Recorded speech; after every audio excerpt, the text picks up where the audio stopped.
Lost Sci-Fi books 96 through 100. 5 lost sci-fi short stories from the 1940s, 50s, and 60s. Written by Philip K. Dick, Bob Tucker, Mike Ellis, and George O. Smith. Narrated by Scott Miller.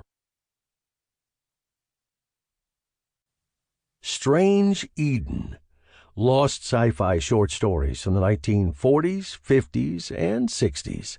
Book 96. Written by Philip K. Dick. Narrated by Scott Miller. Captain Johnson was the first man out of the ship. He scanned the planet's great rolling forests, its miles of green that made your eyes ache. The sky overhead that was pure blue. Off beyond the trees lapped the edges of an ocean, about the same color as the sky, except for a bubbling surface of incredibly bright seaweed that darkened the blue almost to purple. He had only 4 feet to go from the control board to the automatic hatch, and from there down the ramp to the soft black soil dug up by the jet blast and strewn everywhere, still steaming. He shaded his eyes against the golden sun, and then, after a moment, removed his glasses and polished them on his sleeve. He was a small man, thin and sallow-faced. He blinked nervously without his glasses, and quickly fitted them back in place.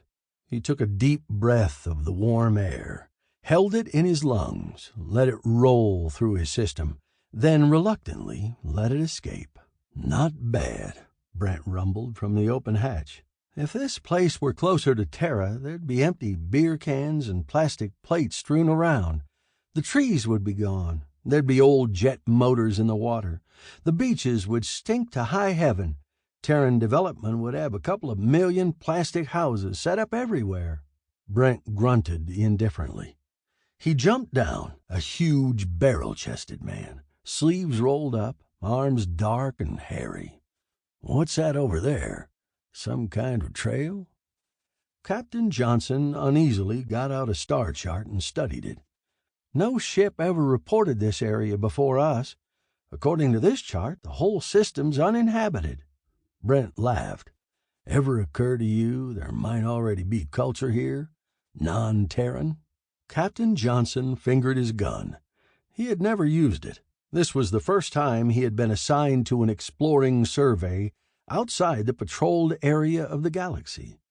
"Maybe we ought to take off. Actually, we don't have to map this place. We've mapped the 3 bigger planets." Sample complete. Ready to continue?